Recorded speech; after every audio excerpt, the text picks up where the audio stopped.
Raibh Shannon an seo agus in chhlach mé póirt Cúrsa Smididh in Urban Decay Debenhams. Thosaigh sé ag a héanachlog agus chríochling sé ag a cúgachlog agus chostaigh sé €100 is fithe. Fuair mé mar frontanas brethla agus mar sin bhíos ag tnú go mór leis.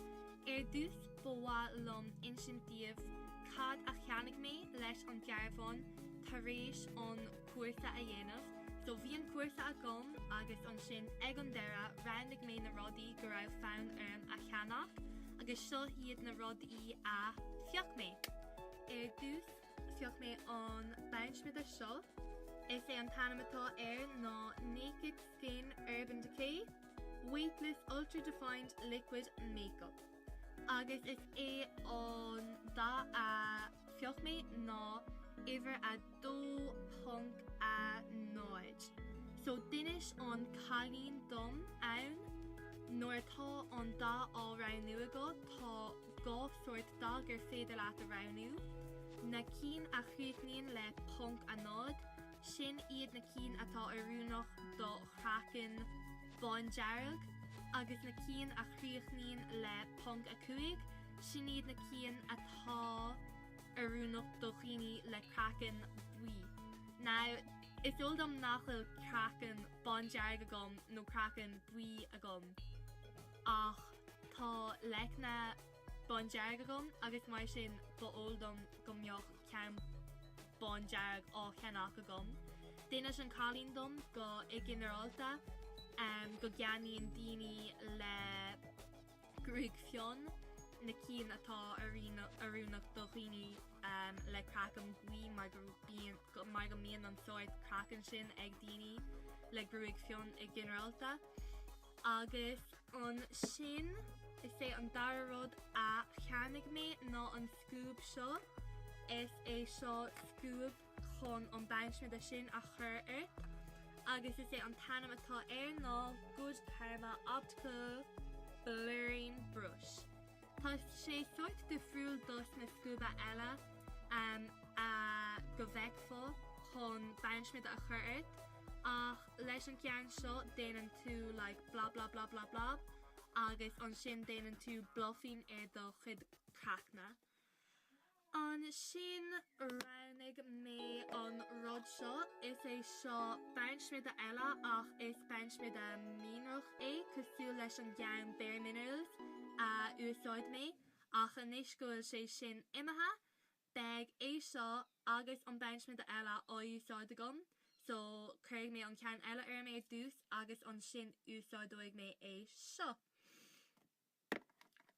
Agus is é an ceathrú rud a cheannaigh mé ná é seo agus is íomhan lom go mór é seo. Is sé an tanamatá ná Naked Urban Decay Flushed agus tá 3 rud in san phallaid seo. Tagann sé le danthóir, aiseúir agus lisnach agus is íomhan lom iad seo. Duine siad doing faoin rud seo ever an chóirsa agus ba óldam go mbeoch sé á cheannach agam mar go raibh 3 rud ann do phráis iontach. Agus is é an rud déirnach a cheannaigh mé agus a bhí ag taistáil ná mascara tá mo cheann eile imethe. So cheannaigh mé é seo agus sa bhosca seo tágann gá mascara in éanacht leis agus tá na gá mascara an mascara céine. So nada céim fá go bhain tú gá ach bhí áthas an dá ceanna áil mar úsáid an gachta na mascara agus úsáid óig mé iad. So is é an tanamatá an mascara ná Big Fatty Mascara agus ní héin iontas an tanam sin mar go bhfuil an scúb an ráir mar ecan sibh. Agus is mascara an éfochtach agus tá sé anna dómh agus anna éfochtach agus déanann sé anna job. So sin iad na rudaí a cheannaigh mé agus ceapam gur dhéan mé rá má dom féin bhí na rudaí seo ag taistáilúm agus cinnta más rá níos mó agad a gom an dearbhán ba bheoch mé an níos mó rudaí a cheannach. so is cinnta nuair a hilam níos mó airgid beag mé ag dul arás an chun níos mó a cheannach cinnte beag lista á dhéanamh amach agam iver 1, iver 2, iver 3 mar hahan gachrod an go mórlam. So anis beidir inseoig mé díobh na rudaí a dhéanamar ann, déanaigh mé just lista tapa, so dús nóir rithir mar ann, bhí manacín ann, agus chur an alíonn Cúrsa Smididh, bain smida nó an púdar mínroch arhí comá le danthóir, lisnach agus aisteóir, agus an sin bhuiine mar 3 las é sin a dhéanamh ar an féin. An sin bhí sosagaing agus dimíar mar amach chun lona all, agus nóir dilimar arás, haspáin si doing chuna smoky eye agus Arabic eye a dhéanamh, mar gur dhéan si ar an manacín, agus an sin bhuiine mar 3 ríist as é sin a dhéanamh ar an féin, agus an sin haspáin si doing chuna béalda ombre a dhéanamh, agus bhuiine mar 3 las é sin a dhéanamh freisin. So sin iad na príomh rudaí a dhéan siad a ri an chóirsa ach daolaí mar a lán níos mó a ri an chóirsa freisin.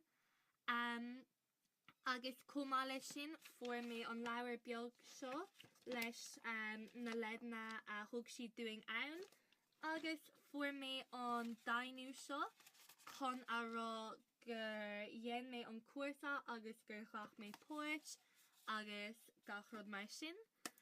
Agus caig mé a rá gurb fiú an cuarsa a dhéanamh.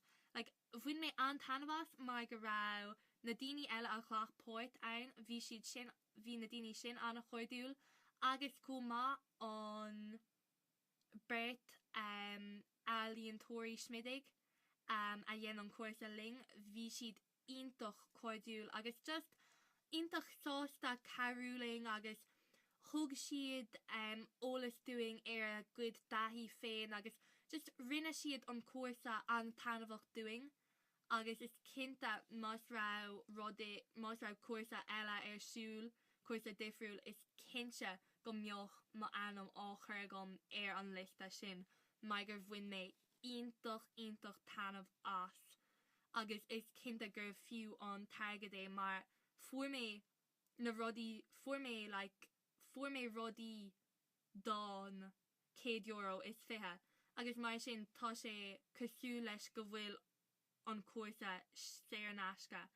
Agus comá bhí an tá airing inné mar go rá 10 fangéad as gachrod sa siopa, so mar hampla más rá rudaigh an €30 níor ícamar ach €27, agus níhé sin ach €3 sa difriocht, ach nuair bhí €100 is fiche á chavagaing, budí a friocht mór é sin.